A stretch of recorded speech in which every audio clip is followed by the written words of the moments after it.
Estamos iniciando aqui, ao vivo, o podcast Mais Vida pelo ecossistema, que é a Dr. Play, já desejando, obviamente, um grande ano novo para todas as pessoas que comumente acompanham aqui o podcast Mais Vida. Lembrando que o YouTube, no canal Dr. Play Saúde, está transmitindo ao vivo. E eu sempre costumo frisar, o programa nunca vai acabar. Vocês podem, após cada edição, compartilhar, é público, recortar trechos, como muitos gostam de fazer, não há problema. O nosso intuito aqui maior é levarmos a informação que sabemos, temos essa consciência que transforma, que restaura e que salva vidas. Portanto, edições sempre inéditas, exclusivas, e eu estou ainda mais contente por ser o último programa de 2023, mas com uma presença ilustre, porque eu tenho a meu lado, é uma estreia, a psiquiatra, a doutora Camila Franca. Doutora, seja muito bem-vinda, a senhora está no podcast Mais Vida pela Dr. Play. Eu que agradeço, Fábio, mais uma vez a confiança de estar aqui, fechando o ano de 2023, um ano que foi de muitas lutas, né? Mas acredito também de muitas vitórias. E falar de saúde é muito importante, falar de vida é muito importante e quebrar um pouquinho do estigma da psiquiatria, para mim, pessoalmente, é mais importante ainda. Eu sempre, assim, fui e sou muito encantado com o trabalho da doutora, porque as vertentes norteadas nos cursos, nas especializações, nas habilitações que a doutora tem são grandiosas. E, doutora, sempre o que é comum, a senhora estudando, se aprofundando, já vai se habilitar em outros cursos, nessas vertentes, vamos dizer, em estudar cada vez mais a mente humana, não é, doutora? Isso, é importante a gente sempre estar se atualizando. A medicina ela é uma ciência que ela não para, ela está sempre em busca de uma qualidade de vida melhor.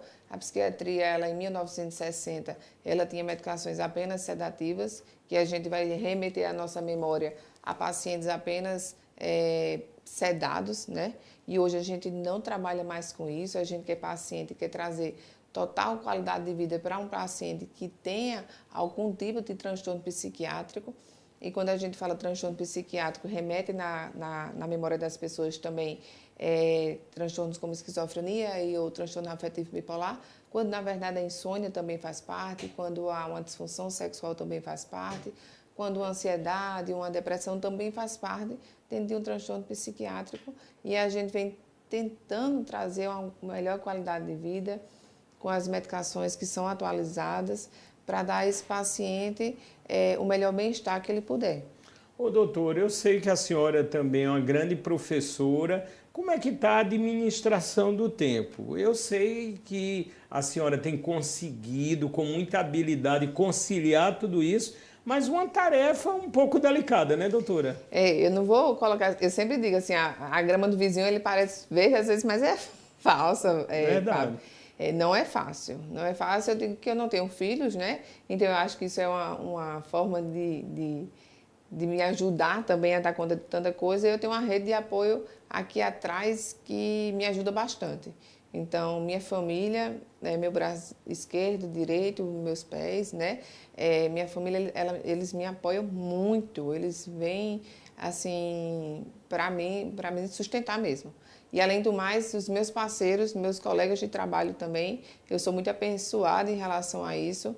Lá no Complexo Psiquiátrico Juliano Moreira, meu time de direção é um time de direção fantástico.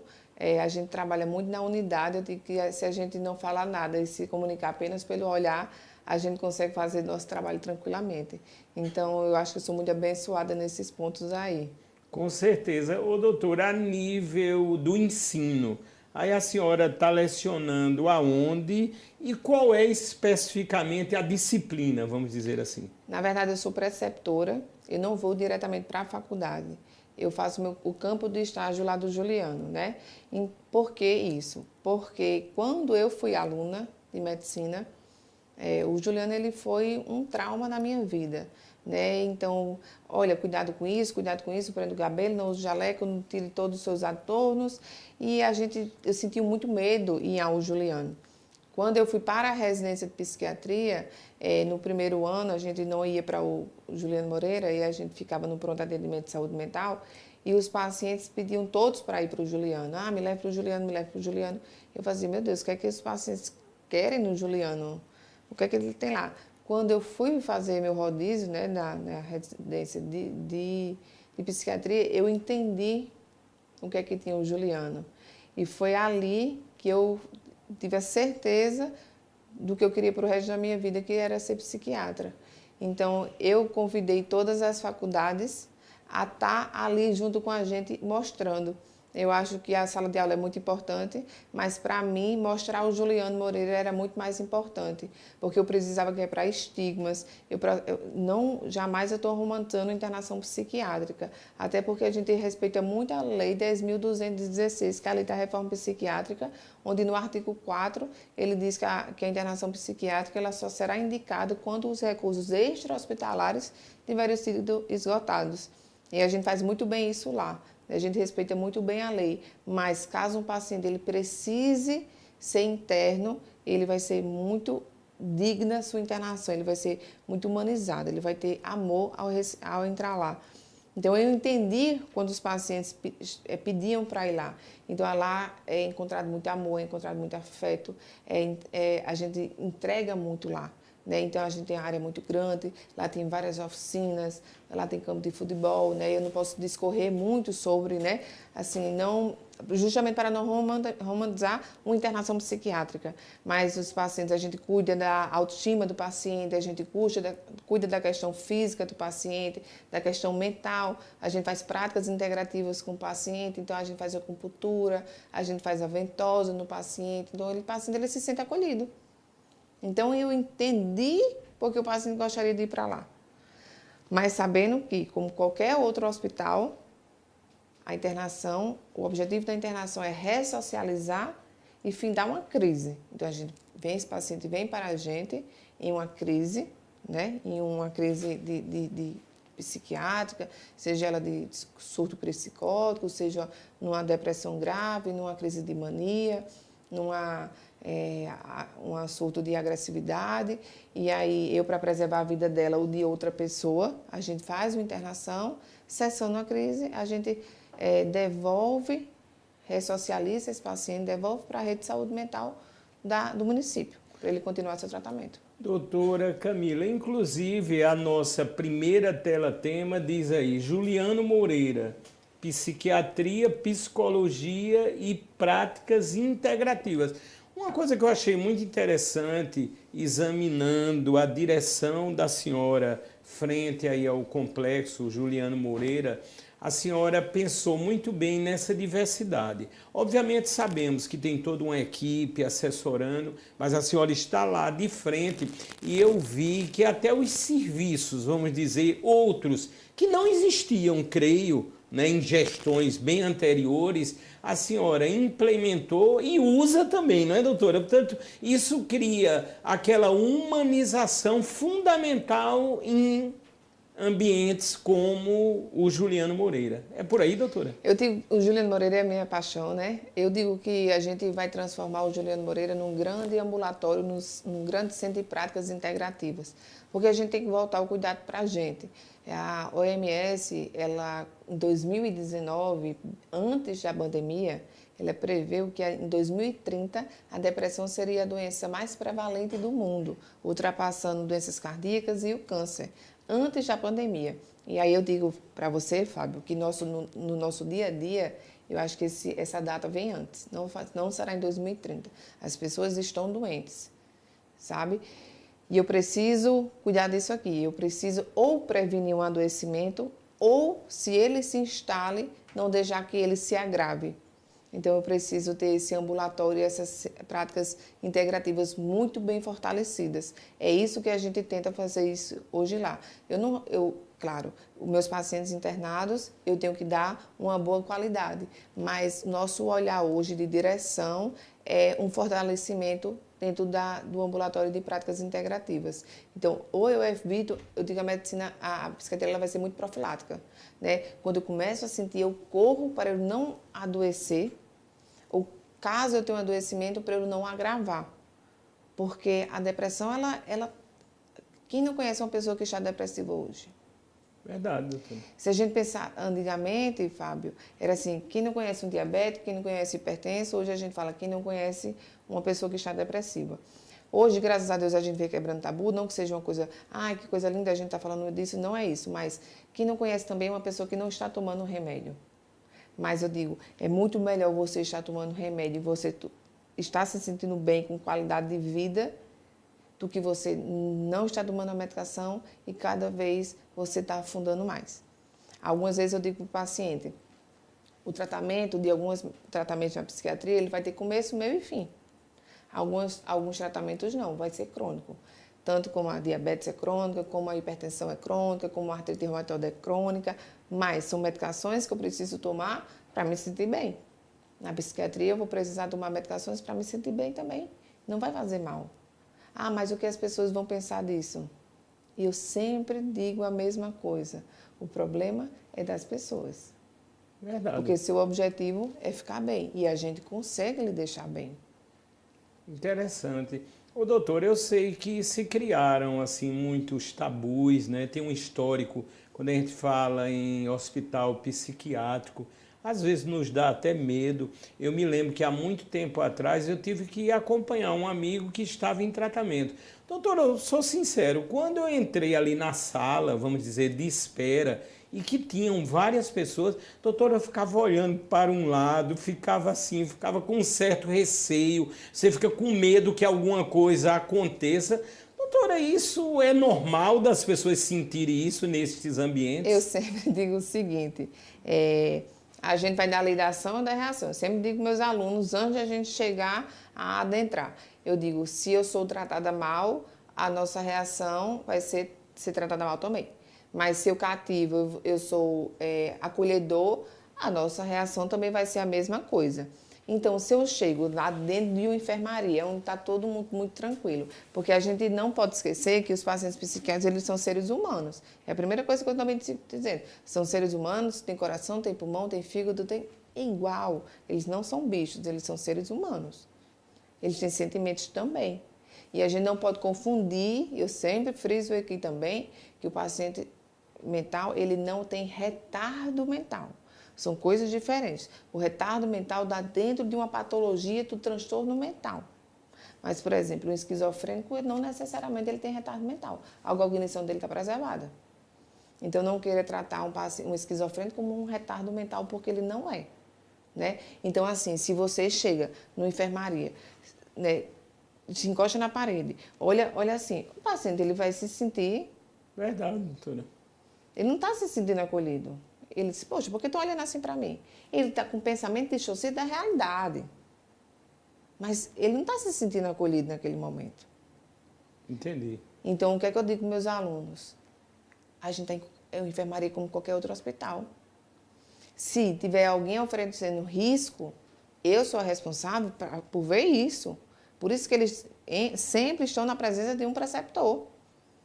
Então, eu sou a responsável, antes de colocar eles na enfermaria, eu sou a responsável por ver isso. O médico, o diarista, o médico plantonista, ele tem a obrigação de... Existem fases, né? O paciente ele não sai de uma atitude calma, tranquila, para uma agressividade. Então, a gente vai subindo. Então, o paciente ele fica inquieto, o paciente fica agitado, o paciente fica agressivo. O paciente dele, do calmo, ele não fica agressivo. Então, a gente, enquanto profissional de saúde, a gente tem que saber qual a escala esse paciente está. E a gente tem que prevenir essa agressividade. Entendi. Então, com os alunos eu digo, pode conversar tranquilo com o paciente. O paciente, inclusive, as histórias dele são riquíssimas.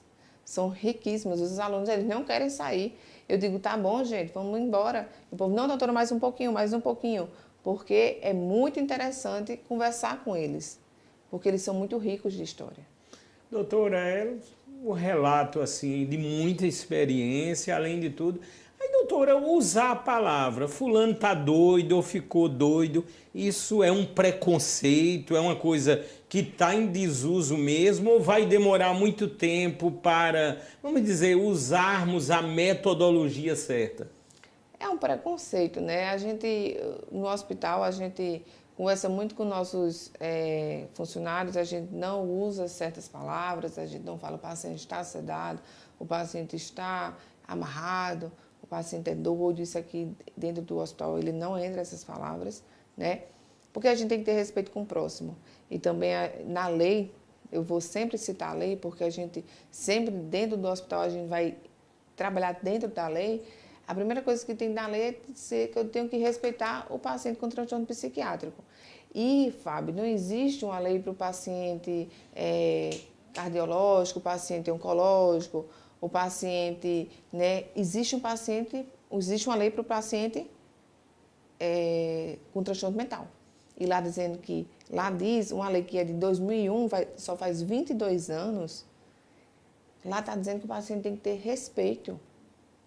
Aí você olha para mim e diz assim, mas doutora, não é todo paciente que deveria ter respeito? Era. O paciente há 22 anos não teria. Lá está dizendo que eu tenho que informar, enquanto profissional de saúde, o tratamento que esse paciente deveria ter. Mas aí você vai dizer, mas doutora, isso não é meio óbvio? É. Mas há 22 anos, o paciente psiquiátrico, eu poderia pegar ele e fazer uma eletroconvulsoterapia punitiva, eu poderia fazer qualquer tipo de medicação sem informar ele. Lá na mesma lei está dizendo que o paciente ele tem que participar da sociedade. Mas aí você vai dizer, mas isso não é óbvio? Não, não é óbvio, porque lá, há 22 anos, o paciente era marginalizado. Não sei se você vai lembrar mais do que eu. O paciente psiquiátrico ele era pego e colocado para fora da sociedade. Verdade. E a gente tem que saber conviver com pacientes psiquiátricos. Porque hoje a medicina avançou muito e as medicações são para deixar os pacientes, mais uma vez, não confundam transtorno mental com retardo mental. Entendido. Então o paciente, ele tem direito de viver na sociedade, ele não tem que viver em 4 paredes. Doutor, eu acho muito interessante, assim, um modo, com tamanha experiência e estudo que a senhora coloca, né? Uma simplicidade, uma didática muito adequada, mas nós sabemos que muitas vezes nos deparamos com casos de alta complexidade, né? Eu estou me lembrando, isso faz muito tempo, viu, doutora? A senhora não era nem nascida ainda, mas eu tinha um amigo que, como a gente diz, aparentemente estava normal, tranquilo ali, e de uma hora para outra ele foi mostrando alguns sintomas, vamos dizer assim, não tão adequados. E um dia ele me chamou para ir até o apartamento dele, ele morava só. Aí, doutora, uma coisa super estranha, ele me levou num quarto onde tinham mais ou menos, sem exageros, uns 100 tubos de pasta secos. Aí eu disse, o que é isso aí? Ele disse, não, vai haver um dia que vai ter o creme, mas vai faltar a embalagem, eu já estou juntando. Doutora, essas coisas assim bem repentinas, é comum ocorrer? É porque a mente humana é bastante complexa? E aí, doutora? Não, esse tipo de comportamento não é comum. Por isso que quando foge dessa realidade, a gente puxa para a gente. Para a gente quebrar, né, tentar quebrar essa ruptura que ele está, né? E a gente trazer ele para a realidade. Então, a medicação nada mais é do que tentar trazer o paciente para a realidade e ele voltar para a realidade. Ele entender, não vai faltar a pasta, não vai voltar a caixa, não vai voltar o creme. Às vezes ele está dentro de um delírio, às vezes ele está dentro de uma ideia supervalorada, que a gente chama, e a gente precisa trazer esse paciente para a realidade.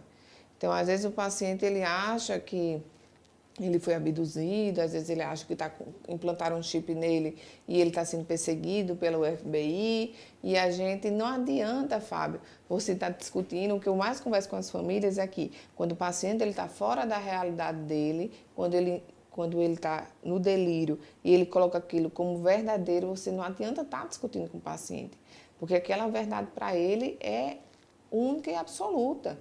Se ele disser que tem um chip dele, que o FPI tá atrás dele, você não vai conseguir nunca tirar da cabeça dele isso. Então, vamos trabalhar com a narrativa que ele tem e aí, com a medicação, a gente consegue trazer ele de volta para a realidade. Quebrar essa ruptura do pensamento que ele tem. Ah, entendi, doutora. Eu achei interessante. Quer dizer, o habitual dentro, lógico, do tratamento é deixar que ele tenha aquilo, pelo menos naquele momento, como verdadeiro, e os medicamentos vão agir, aí creio que junto também com toda a análise, a conversa, né, doutora? A gente faz o projeto terapêutico singular para esse paciente, né? Porque não entra só a questão medicamentosa, tem todo um suporte, né, por trás. Tem a psicologia, tem as práticas, né, que entra também, tem o apoio familiar, e a gente vai, todo esse projeto que a gente coloca para o paciente, para ele voltar para a realidade. E o que a gente quer? Que ele não volte para um novo surto. Por isso essa rede de apoio é tão importante. E uma coisa que a gente vê muitas vezes é que quando o paciente ele volta para a realidade dele, se entrega a medicação para o paciente. Essa medicação não tem que ser para o paciente. Essa medicação sempre vai ser alguém que tem que dar para o paciente. E caso ele esqueça, ele volta para o novo surto. E essa medicação ela não pode ser esquecida. Muito interessante. Nós estamos ao vivo agradecendo a todos o podcast Mais Vida por esse ecossistema que tornou-se a Dr. Play. Doutor, eu puxei esses links porque, inclusive, no Instagram da senhora, mais recentemente, um alerta muito interessante que a senhora coloca que diz as mudanças repentinas de comportamento. Portanto, temos que estar, quando eu digo aí a família, o papel da escola, dos amigos, a ação de estarmos atentos sempre, ela é muito interessante e necessária, não é, doutora? Sim. A gente está muito voltado para a gente, porque é importante a gente estar voltado para a gente, para o nosso bem-estar, mas a gente precisa também olhar para quem está à nossa volta. Isso é um olhar empático, né? E aí, a mudança de comportamento repentina não quer apenas dizer a psiquiatria é um mundo, né? Não quer dizer apenas um olhar psicótico. Esse paciente ele mudou, o pensamento dele ele distorceu. Às vezes são em pequenas coisas. É aquela pessoa que era sorridente e ela está mais calada naquele ambiente de trabalho dela. Ela passou a colocar um fone de ouvido e não comunica mais. É aquela criança que chegava da escola, toda sorridente, saltitante, conversando sobre a escola, hoje ela chega, coloca a bolsa dela e quarto. Mudanças repentinas, elas sempre desconfiam que algo está acontecendo, principalmente com criança. Eu já atendi várias crianças que a mãe disse assim, doutora, mas ela mudou, mas não aconteceu nada. Aconteceu. 100% de certeza que aconteceu. Criança, ela não muda do nada. Criança, ela não vem em um comportamento e do dia para a noite ou de algumas semanas essa criança muda. 100% de certeza que aconteceu. Talvez essa criança ela não saiba como expressar. E aí a gente tem que saber, fazendo umas perguntinhas, né? Como é que foi no lanche? Como é que foi na escola? Teve algum amiguinho novo? E são algumas perguntas porque a gente não vai dizer o que aconteceu na escola. Às vezes ele tem medo. Alguém disse assim, não conte para ninguém não, viu? Mas, doutora, que interessante, tanto que na foto, lógico, eu coloquei aí a imagem, né, de uma criança, porque quando vamos analisar os números, eu sei que há muitas vezes divergências, mas parece-me que está crescendo, né, esses fatores de ansiedade, de depressão, desde das crianças. A senhora acha que há uma ligação muito grande ou uma ligação, vamos dizer assim, amena com as telas, porque cada vez mais cedo as crianças estão diante das telas. As telas muitas vezes até um remédio de calmaria para os pais. E aí, doutora, como é que a senhora está vendo esse mundo cada vez mais moderno? Eu pergunto, né, quanto tempo as crianças estão ficando na frente da tela, seja de um telefone, seja de uma televisão, seja de um computador. Na minha infância eu não tive isso, na minha adolescência eu não tive isso. Era controlada, a internet era discada E a gente tinha que sair. O contato era humano. Hoje o contato não. Um adolescente chegou para mim e disse assim, eu sou ruim de relacionamento humano, mas na internet eu converso com todo mundo. Como é isso? Então a gente tem que saber o que está acontecendo. Saber o que está acontecendo. Como é que na internet eu converso muito mais as relações sociais, porque o ser humano ele é para ser sociável, ele está sendo barrado quando eu olho no olho. Mas na internet, que não é de errado de ninguém, né? Não é, eu posso tudo, a coisa vai. E as crianças estão muito no telefone, a gente não sabe o que as crianças estão fazendo. A gente tem a pedofilia, a gente tem acesso a jogos agressivos. Então, a gente tem que ficar atento ao que as crianças estão fazendo no telefone. Tudo. A pandemia veio e a tecnologia é uma coisa muito boa, mas as aulas eram online, as tarefas eram online, era mais tempo ainda mais de tela. E cadê o brincar? E cadê o papel? E tudo está sendo substituído por tela.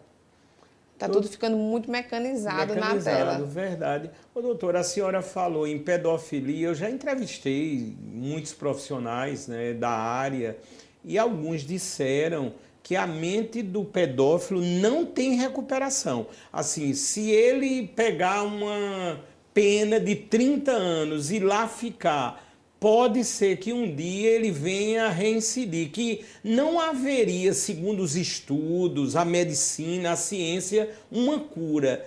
Isso procede realmente ou é uma análise, vamos dizer, muito imediata? Como é que a senhora vê isto? Na verdade, ele fica dentro de um transtorno de personalidade que seria a psicopatia, né? Que seria a falta de remorso. Eu sempre digo assim, como é que nem todo serial killer, nem todo psicopata é serial killer, para a gente deixar isso bem claro, tá? Mas como é que o serial killer ele consegue atrair tantas vítimas?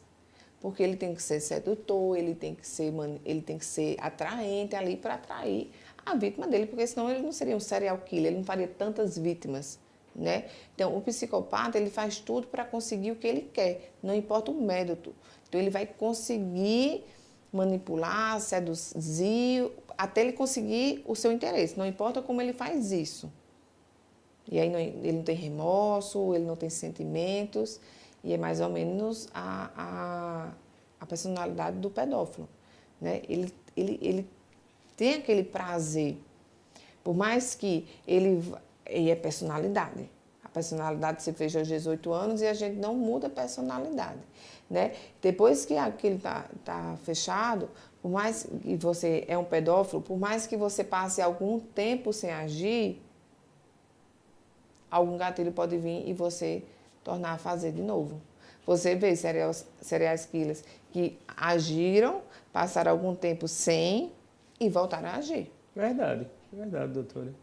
Doutora, porque está na essência dele. Na essência, né, doutora? É uma coisa assim complexa, mas que hoje tudo tem estudo e talvez, né, tenha uma forma de inserir esse indivíduo na sociedade, creio, com toda uma fiscalização, né? Acho que os órgãos devem estar preparados. A senhora vê essa estrutura, quando a gente analisa SUS, bem preparada para absorver, para tratar essas pessoas, para recomendar? Ou, doutora, estamos realmente num problema que deve se agravar? Estamos um pouco distante do que é ideal. A gente está um pouco distante do que é ideal. Saiu um estudo da Associação Pan-Americana de que apenas só 3% da verba pública em saúde era aplicada na psiquiatria, na saúde mental. Então, é pouco dinheiro investido na saúde mental. Então, todos esses crimes é da saúde mental. A gente precisa, a polícia está envolvida, mas a doença vem da saúde mental. Vem da saúde mental. Então, muita coisa a doença que vai ser mais prevalente do século está na psiquiatria, e a gente só tem 3% do repasse. Muito pouco, né? Sabemos que o volume de dinheiro envolvido na saúde, quando a gente vê a área municipal, estadual, federal, é um volume até considerável, num percentual, como a senhora frisou, muito pequeno diante, né, de um mundo tão complexo e cada vez precisando desse olhar melhor. E eu sempre friso, nenhuma doença ela é mais importante que a outra, porque cada doença dói em cada um, né? Se você tem um infarto, se outra pessoa tem uma doença renal, se alguém tem uma doença pancreática, cada doença vai doer em cada um. Então, todas as áreas da medicina, ela é importante, mas ela tem que ter sua respectiva valorização. Então, a psiquiatria ela foi por muito tempo uma área estigmatizada que ninguém colocava a mão e ninguém olhava. Mas já chegou, a gente já bater na porta em 2024 e a gente precisa quebrar os tabus. Então, eu agradeço mais uma vez fechar o último programa do ano falando em psiquiatria de saúde mental. Cuidado. Porque são várias pessoas adoecidas, muitas ainda não buscam ajuda pelo preconceito de que o que é que vão pensar. Mais uma vez, deixa para a opinião dele, porque a pessoa que sente a dor é que precisa, né, se sentir bem e a gente consegue. Todo mundo que chega no consultório com a queixa, eu digo, eu consigo. Mas você quer? Não está para se preocupar com o outro nesse momento, tem que se preocupar com você nesse momento. Muito interessante. Doutora Camila Franca, doutora, quando eu estava fazendo programas ao vivo na época da Covid, o que mais a família, os amigos dizia, Fábio, tem cuidado, tu está correndo riscos. A senhora escuta muito isso da família, das pessoas mais próximas, por estar trabalhando nessa área. E aí, doutora? Eu escuto, mas eu não ligo muito, não. Não, doutora. Eu não. Eu gosto do que eu faço. Eu acho que quando a gente ama o que a gente faz, claro, eu tenho muito, é como você diz, eu não vou entrar numa jaula com um leão perigoso, eu vou analisar primeiro o leão. E aí eu vou ver se dá para eu entrar na jaula ou não, do leão. Então, assim, a gente fica, claro que tem momentos que a gente fica, né, receoso, mas eu amo o que eu faço. Então, quando a gente ama demais alguma coisa, a gente se entrega mas com muita cautela, né? Assim, não ao se entregar, mas saber onde é que a gente está pisando, né? O paciente psiquiátrico, ele só precisa ser quebrado uma visão dele. Ele não é um paciente perigoso. Eu fui ler um dado, Fábio, não sei se você lembra, saiu... um rapaz matou uma moça um dia desse e ela alegou um surto psiquiátrico. E eu disse assim, eu vou pegar as estatísticas, porque é muito fácil, entre aspas, eu cometer um ato criminoso e dizer que eu estou em surto. Porque, poxa, a esquizofrenia ele está pródromos, né? Todos os transtornos a gente consegue ver uma história genética, ver, né? Não é tão fácil assim. Eu pegar uma arma, matar alguém, dizer que estou em surto, e eu digo, mas tem insight? Ele tem um juízo crítico da doença? Porque o esquizofrênico ele não tem. E eu digo, vamos pegar os números, e aí eu vi que de toda a população carcerária, inclusive as que estão em penitenciária de psiquiatria forense, 93% dos crimes mais graves são cometidos por pessoas que não têm transtorno psiquiátrico. Apenas 7% são cometidos por pacientes que têm transtornos psiquiátricos. E desses 7% dos crimes, a maioria foi acometidos quando eles não estavam em surto. Então, o paciente, ele não é um paciente grave. Ele não é um paciente que faz mal à sociedade. Agora, entenda. Uma paciente que todo mundo já viu, com certeza. Uma paciente de transtorno afetivo bipolar, uma crise de mania, que ela está muito exacerbada, a energia dela, né? Ela fica muito hipersexualizada. Alguém já viu alguma cena de uma mulher andando nua na rua? Isso me choca. Me choca o fato de alguém não ligar antes para um SAMU e sim ela filmar antes aquela mulher. Porque com certeza aquela mulher ela não está com a consciência mental, ela não está sã naquele momento. Entendi. Então a doença ela vai mais ibope do que você resguardar aquela mulher que está doente. Ô, doutora, a senhora citou um caso, lógico, comumente observamos, né, o mundo é muito diverso, de uma pessoa andando nua, né, no meio da rua, em qualquer avenida.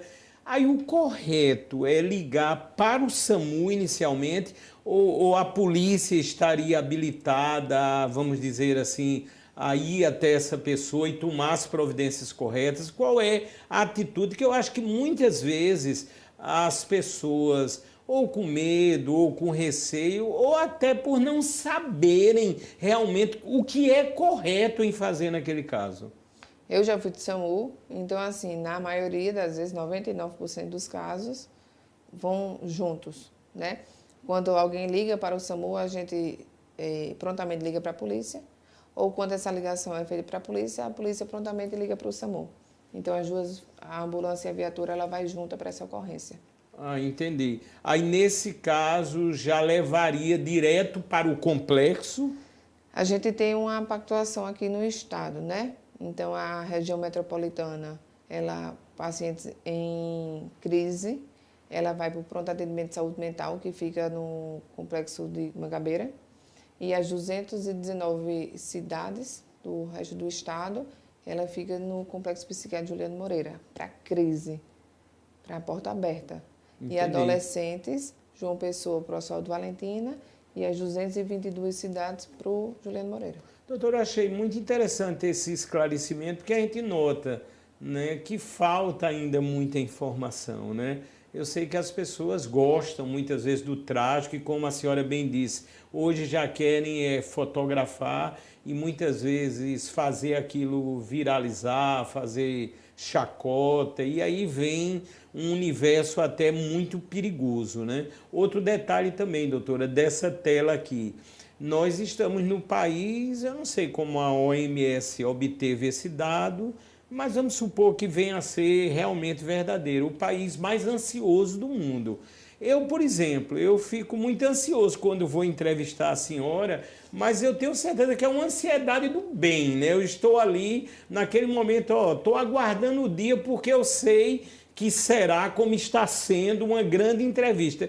E aí, existiria ou existe essa ansiedade do bem, doutor? E aí? Existe, a gente precisa ser ansioso, né? Precisa, né? A gente precisa ter uma ansiedade, porque senão, por exemplo, eu pergunto aos meus meninos na perícia, a gente pode atravessar a rua sem olhar os carros? Não. Porque se a gente atravessar a rua sem olhar os carros, a gente vai ser atropelado. Então, é a ansiedade que faz a gente parar e olhar para saber se eu posso atravessar ou não. Porque se eu tivesse ansiedade, deixa que ele não me pega, e pega.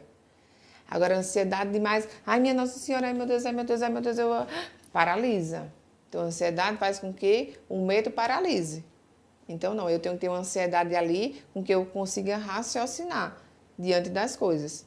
Então, por exemplo, normalmente o nosso sistema nervoso simpático, ele faz a gente reagir diante de um medo, de uma luta ou de uma fuga, né? Então, se eu estou sendo assaltado, você diz, problema é do ladrão, não estou nem aí, o ladrão vai matar a gente. Se eu me desespero demais, o ladrão provavelmente vai matar a gente porque eu estou reagindo ao assalto. Mas se eu paro e digo assim, pois não vou falar pois não, mas assim, me rendi, leva, e aí o prejuízo depois eu corro atrás. Mas a ansiedade, a gente precisa viver, mas a gente nem pode viver nesse extremo aqui de ansiedade que faz a gente paralisar, e muitas vezes a gente não consegue viver, porque meu coração aperta, porque meu peito dói, acelera, falta ar, né? O sistema nervoso todo e autônomo ativado, né? Suor, tremor, formigamento, é tudo aqui. E eu também não posso viver aqui sem ansiedade. Então, a ansiedade, fisiológica, ela é muito bem-vinda, sim. Entendi. Doutor, até coletei em uma das entrevistas da senhora 13% da população em depressão. É um número altíssimo, né? Se formos fazer comparativos, a gente nota, creio que em crescimento, que o mundo... É porque o mundo está ficando um pouco chato de se viver, doutora. Quais são, vamos dizer, as características a que a senhora atribui esse valor assim tão preocupante? Pois é, uma vez eu saí da perícia um dia e disse assim, será que eu sou forte demais? Será que minha resiliência é muito alta? Ou o que está acontecendo? Né? Porque a gente vê pessoas adoecidas por, não querendo menosprezar, mas por fatores menores que a gente deveria saber lidar.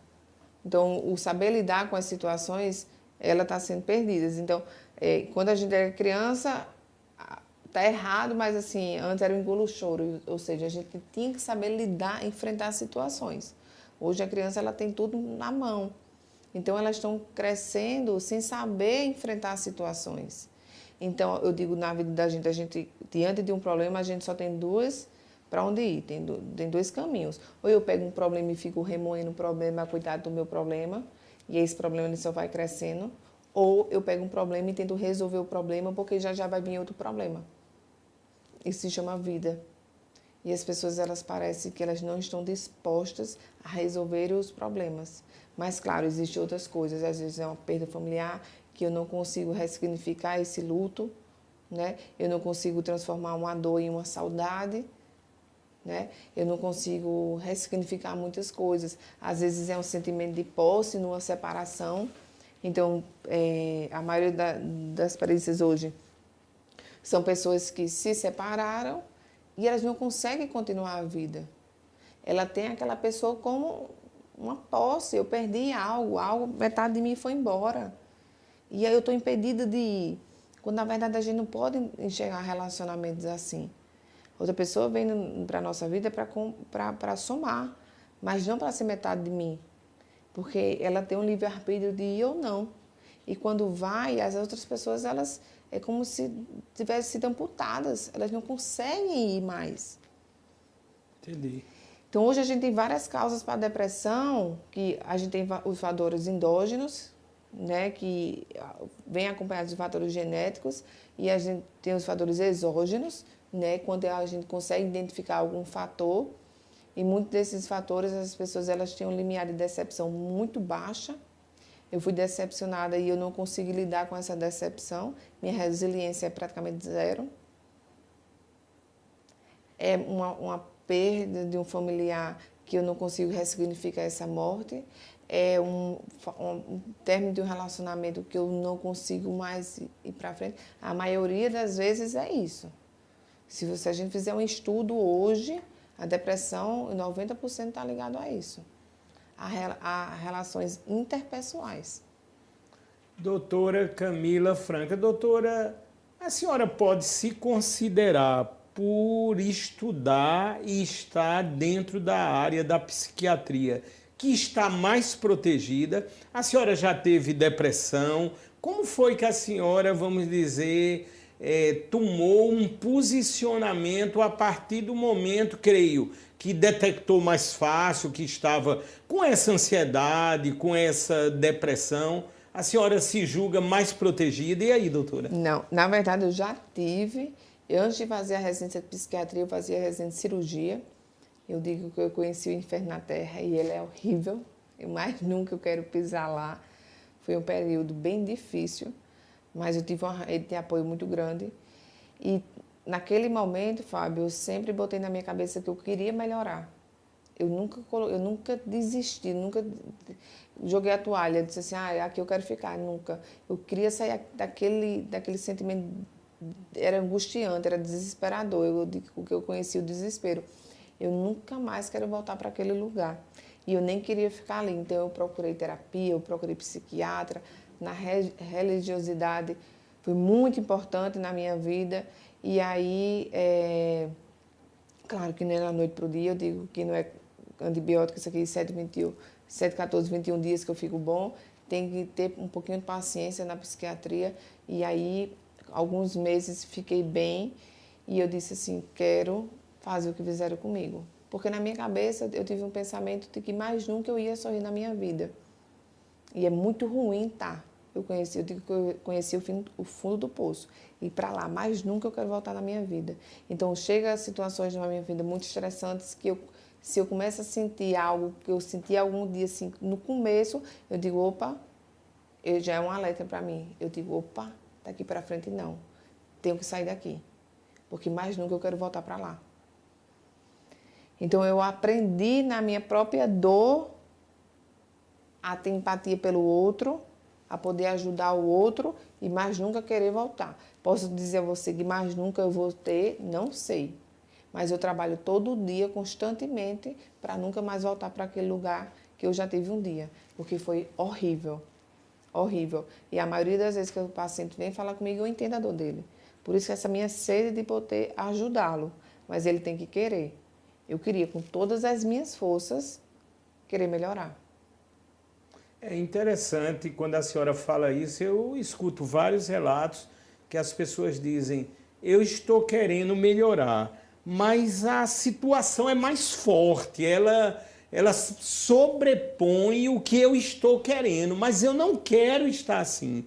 Quer dizer, tem momentos que são tão delicados, né, doutora? São. É uma doença invisível. Então, assim, o outro ele não imagina a dor que você está. Mais uma vez eu digo assim, não existe um exame para eu dizer o tão grave está a sua depressão, quão inflamado está seu corpo numa depressão. Se você tiver com uma crise de vesícula, eu consigo dizer, no apendicite eu consigo dizer, em algum câncer eu consigo dizer, e as pessoas correm para tratar. Na depressão ou qualquer transtorno psiquiátrico eu não tenho esse exame. Então as pessoas vão deixando para lá. Vou deixando para lá, até que o negócio fica grande demais. Porque o outro não consegue ter a percepção da minha dor. Então, para ele não existe dor. Ou até existe. Ou é pequena ou é frescura para alguns. Então, não é. Porque quem sente sou eu, a dor é minha. Então, realmente, quem sabe da dor, sabe que não é fácil. Mas esse buscar a melhora, esse pensamento positivo de que parece que nada vai dar certo, mas eu preciso ir atrás, eu preciso melhorar. Ele faz com que a gente tenha algum objetivo, alguma meta traçada. Porque se eu já estou ruim, Fábio, e vai ficar pior, você acha que eu vou melhorar? Não, com certeza eu não vou melhorar. É verdade. Então eu tenho que ter alguma esperança, alguma expectativa de dali eu vou sair, alguma luz no fim do túnel eu tenho que ter, né? E assim, se eu tenho um pensamento negativo de uma doença já ruim, eu digo, é um paciente, eu sempre faço analogia, porque o meu paciente tem que entender o que eu estou falando. É um paciente que está com câncer, o médico está dizendo a ele que tem um remédio para o câncer, mas ele ficou com diagnóstico de câncer, dizendo, ai meu Deus, eu estou com câncer, eu vou morrer. Mas o médico está dizendo, não, mas espera aí, eu estou aqui dizendo que você pode melhorar. Mas ele se agarrou no diagnóstico do câncer e que vai morrer. O pensamento dele negativo. Mas tinha alguém dizendo aqui, peraí, eu vou te ajudar, tem chance. E ele parou de escutar isso aqui. Interessante, né, doutora? Doutora, essa próxima tela, a psiquiatria, as indicações dos medicamentos. Essa eu posso dizer que virou uma verdadeira loucura. Doutora, eu tenho alguns relatos, as pessoas, até esta semana, uma amiga me comunicou, disse desse jeito, Fábio, eu sempre ando com um remédio na bolsa que é para o caso se eu vier a ter alergia ao camarão. E eu ando com esse remédio porque eu não sei se eu tenho. Hoje as pessoas já dizem, eu também tenho que andar com um remédio para o caso, sei lá, de um surto, de um grau alto de ansiedade, os famosos gatilhos. E aí, doutora, será que é necessário mesmo estar com esse remédio ali para qualquer urgência? Então, eu sempre digo assim, às vezes é necessário sim, como hoje no meu consultório, eu estou começando um tratamento, vou comparar uma pneumonia, estou com uma pneumonia, estou tendo muita febre, mas a pneumonia não é só febre, é tosse, é cansaço, é dor no corpo, e aí estou tendo febre de 40 graus. Só a dipirona vai resolver minha pneumonia? Não, eu tenho que entrar com antibiótico para tratar tudo. A dipirona vai tratar a minha febre. A cada 6 horas eu tenho que repor essa dipirona. Eu tenho que tomar um antibiótico. Aqui no quadro de ansiedade, se eu só tomo o Rivotril, o clonazepam, né, que é o nome genérico, se eu tomo só o clonazepam, eu só estou tratando um sintoma. Então, eu estou fazendo só o sintomático, quando na verdade eu tenho que tratar a base.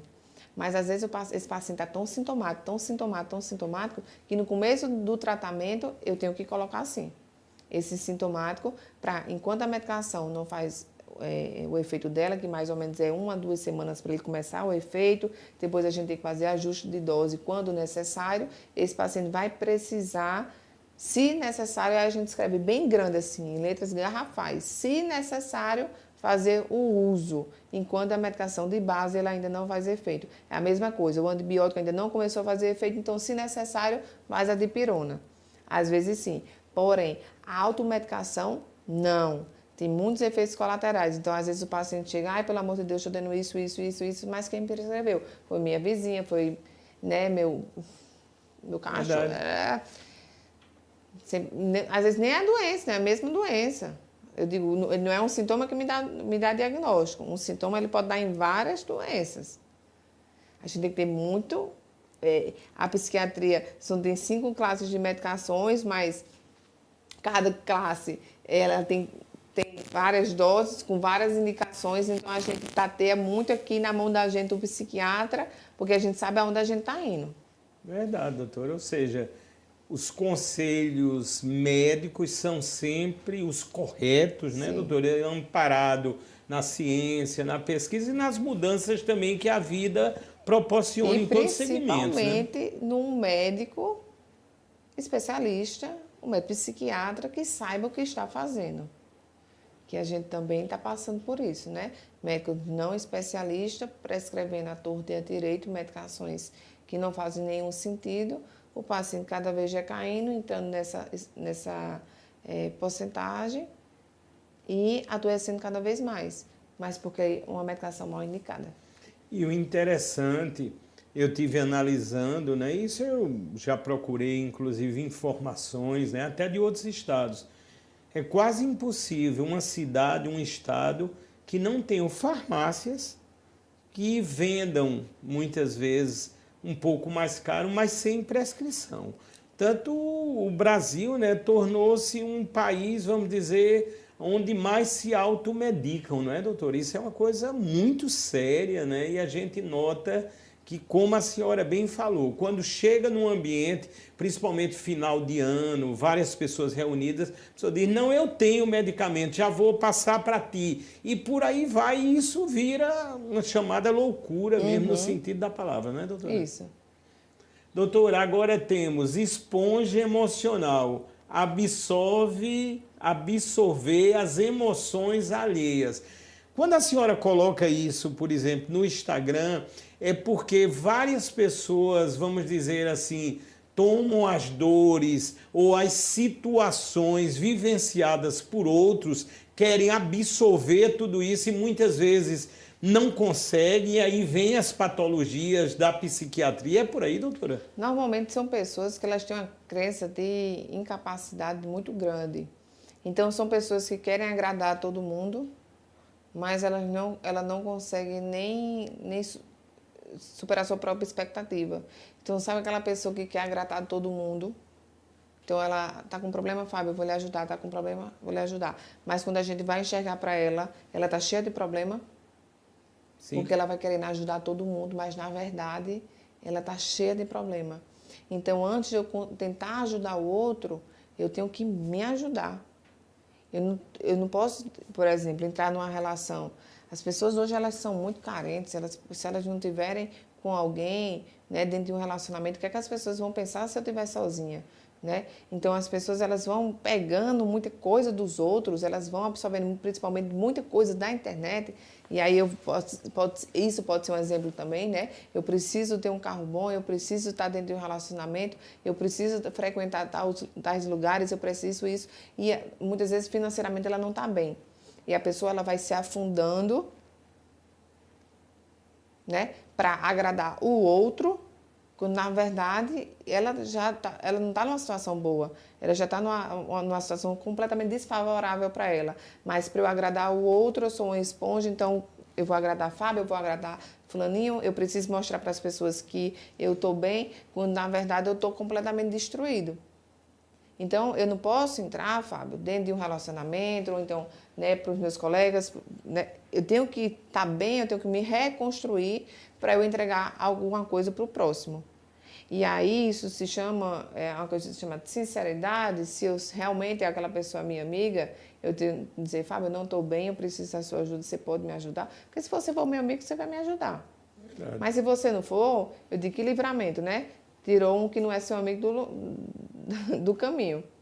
Doutora, eu tenho vivenciado muito isso porque, por exemplo, a senhora agora já é a minha entrevista ou entrevistada de número 576 em 4 anos e 4 meses. Quer dizer, é um volume muito grande de entrevistas. E normalmente nos programas que eu apresento chegam solicitações de pessoas, muitas vezes, ou na maioria das vezes, carentes, e eu tento, vamos dizer, ajudar, não é? Ligando para um amigo, para um médico, para um hospital, para uma direção. Mas, doutora, a gente tem que ter tanto controle, porque a gente se depara com situações tristes, delicadas, e tem vezes que a gente não pode mesmo ajudar, por mais que venhamos a tentar. E eu tive que ter todo um controle disto, porque no momento que eu não conseguia, já vinha aquela frustração, sabe, doutora? Quer dizer, é um elo aí que a gente tem que ter muito cuidado, né, doutora? Por exemplo, por mais que eu esteja na direção de um hospital, eu tenho que respeitar os limites da capacidade do hospital. Eu tenho que respeitar os limites da capacidade do ambulatório. Então, eu não posso sair abrindo, por mais que eu esteja na direção. Pelo contrário, eu que tenho que estar ali, né? Por mais que as pessoas peçam, mas tudo tem limite, né? Por isso que existe uma regulação hoje do Estado, por isso que existe hoje uma regulação do município, para que a gente siga esses fluxos, para que as coisas deem certo para todo mundo. Imagine se todo mundo só conseguisse de favores. Isso não é o correto. Por isso que eu acho que a Prefeitura e o Estado ele vem caminhando nessa questão de regulação e está dando certo para a gente conseguir abranger todo mundo e conseguir atender todo mundo. Porque a gente fica naquela, nossa, me pediu, mas eu não consegui. E a gente fica aqui, como você disse, meio frustrado, meio decepcionado por a gente não ter conseguido ajudar. Porque às vezes foge da nossa mão. Verdade. Ô, doutora, aqui em João Pessoa, obviamente, a senhora na direção do Complexo Psiquiátrico Juliano Moreira. Em Campina Grande, há uma referência? Em Campina há, sim. Por mais que a gente, do estado da Paraíba, a gente seja referência, em João Pessoa há uma referência que é o Pronto Atendimento de Saúde Mental e na cidade de Campina Grande há o Hospital Edgley, lá. Ah, conheço, doutor Edgley. Isso. E as cidades outras circunvizinhas, eu me refiro às maiores, por exemplo, Patos, Souza, Cajazeiras, tem que recorrer, no caso, a Campina ou João Pessoa, seria assim, doutora? Não, as cidades maiores vai para o Juliano. Vai para o Juliano, ou seja, qualquer outro caso que não venha a ser em Campina Grande, o deslocamento preferencial ou indicativo é o Juliano. Em caso de crise, né? Existem os CAPs, que são os Centros de Atenção Psicossociais. Alguns deles são 24 horas, que podem dar esse apoio, mas quando o recurso extra-hospitalar já não conseguir suportar, né, o tamanho da crise, aí realmente é encaminhado para o Juliano. Nós estamos ao vivo, quase no finalzinho aqui do podcast Mais Vida pela Dr. Play, agradecendo a todos, lembrando que daqui a instantes no YouTube, no canal Dr. Play Saúde, você deve, inclusive, compartilhar, é público, se quiser fazer os recortes e publicar nas redes sociais. Agradecemos também porque iremos salvar mais vidas nessa entrevista tão maravilhosa com a doutora, a psiquiatra, a doutora Camila Franca. Doutora, apesar dos pesares, o pensamento positivo tem que estar sempre em voga, sempre em evidência, não é, doutora? Fábio, eu sempre digo o seguinte, que na vida da gente a gente funciona por metas, né? A gente vai atingindo coisas na nossa vida e quando a gente atinge alguma meta, a gente precisa de outra meta para a gente cumprir. Então, na nossa vida, a gente vai para a escola, depois a gente vai para a faculdade, arruma um emprego, depois do emprego, a gente sempre vai colocando metas para a gente atingir, né? A gente nunca pode colocar metas inatingíveis. Então, eu não posso dizer para você assim, Fábio, em 2024 eu quero ser bilionário. Isso é um pensamento positivo. Porém, se esse pensamento, se essa idealização, ela for inatingível, provavelmente eu ficarei frustrada, porque eu não vou conseguir ser milionária, bilionária, nem milionária em 2024. Então, eu sempre tenho que colocar metas que eu consiga atingir para ter toda vez que a gente consegue alguma coisa, né, que a gente colocou como meta, vem uma onda de endorfina. Então, vem aquela satisfação, aquele bem-estar. Então, quando a gente aquela onda encharca a gente consegue ter esse pensamento positivo, a gente consegue tratar melhor as pessoas, a gente consegue, né, viver melhor, respirar melhor, né? Então, assim, ter esses pensamentos positivos, colocar nossas metas para ser cumpridas, e aí pensamento positivo atrás do outro pensamento positivo, que é coisa mais chata que pessoa que só reclama. Verdade, doutora. Gente, é chato demais pessoa que só reclama. Então, muda um pouquinho o teu pensamento, muda um pouquinho o teu ponto de vista. Ai, meu Deus, mais um dia. Aí eu digo, ai, meu Deus, mas obrigado pela minha casa, obrigado pela minha comida, obrigado por eu ter um canto para tomar banho. Então, a gente é só mudar um pouquinho do pensamento. Quando a gente muda um pouquinho do pensamento, a gente já muda muita coisa na nossa perspectiva do dia.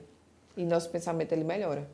Doutora Camila Franca, psiquiatra. Doutora, a senhora, eu tenho que dizer, a senhora é bastante nova, muito bem sucedida, uma grande mulher. Quando eu replico o banner da nossa entrevista nas redes sociais, nos WhatsApps da vida, no Telegram, os elogios são imensos, né?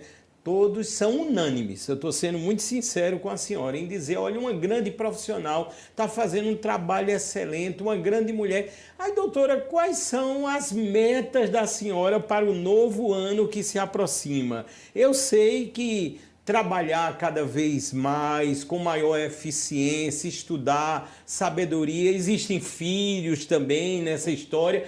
Qual é o pensamento aí da senhora? Aí tem a Mega Sena também acumulada em 570 milhões. E aí, doutora? Eu preciso jogar, né? Porque eu quero ganhar, mas eu nunca jogo. É verdade, doutora, tem que jogar. Fábio, eu sou meio alucinada por conhecimento. Né? Eu acho que foi Hipócrates que disse isso. Ou foi Sócrates, estou perdida nos dois filósofos. Ele diz que quanto mais a gente estuda, menos a gente sabe, porque o universo ele é muito grande, ele é muito extenso, ele é, né, de sabedoria. Então, assim, eu gosto de estar estudando, eu gosto de estar me atualizando. E o desconhecido, ele me atrai, né? Então, eu já me inscrevi numa pós-graduação de espectro autista. É um número que está crescendo, a gente não sabe ainda, a medicina ela não descobriu o fator, né, a etiologia, o porquê do autismo, mas o que a gente percebe hoje é que as pessoas elas não sabem lidar com pacientes autistas. A gente sabe diagnosticar, ok, mas só o diagnóstico não serve. Eu preciso saber conviver com o autismo e as pessoas elas não sabem.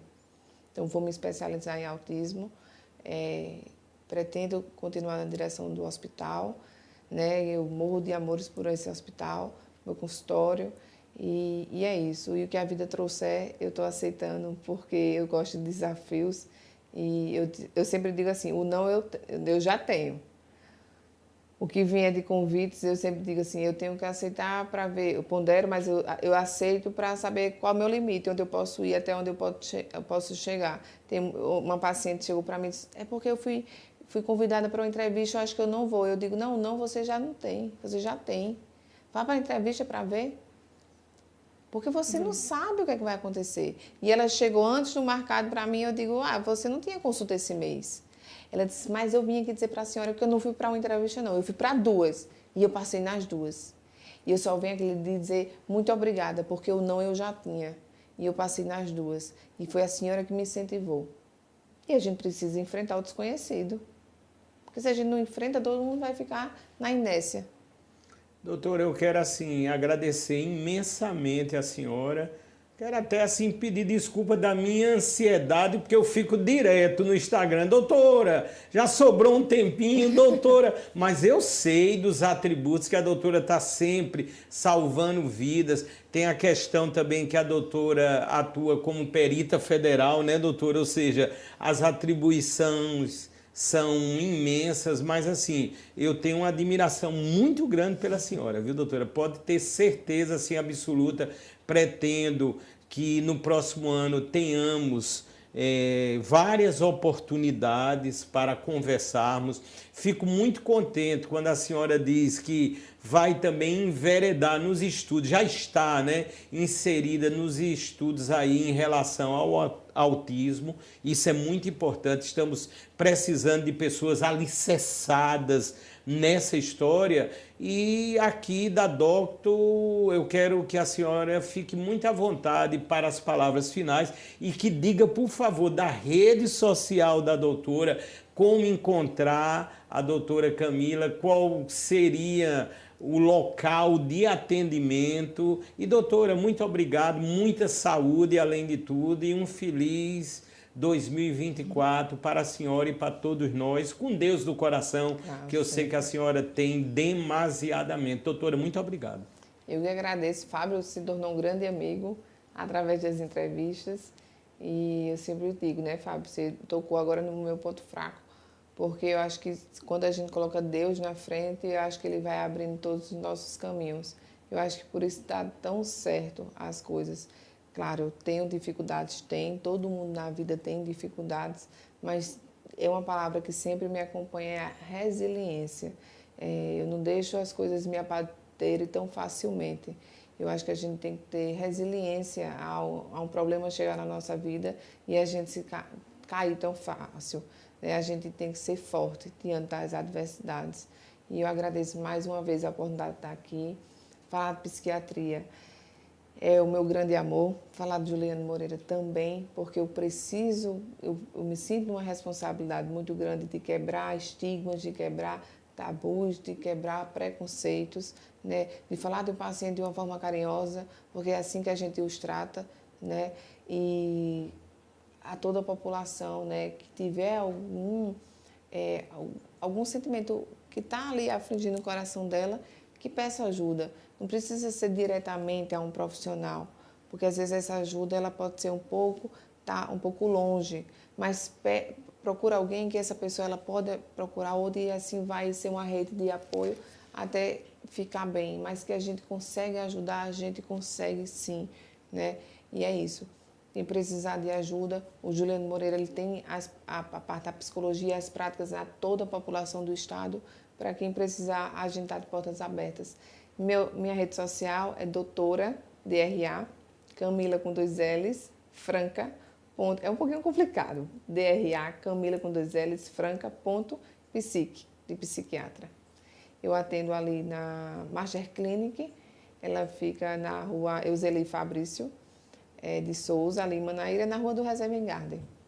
E outra coisa, doutora, interessante no nome da senhora, algumas pessoas, quando se tornam celebridades, alteram o nome, né? Colocam um T a mais ou coisa parecida. A senhora já nasceu estrela, porque o nome já é Camila com 2 L's. Por isso que eu digo, o sucesso, se Deus quiser, sempre estará presente na vida da senhora e de toda a família. Doutora, muito obrigado. Agradeço. Viu? Eu que agradeço mais uma vez o convite. É sempre um prazer falar de psiquiatria e falar junto com você.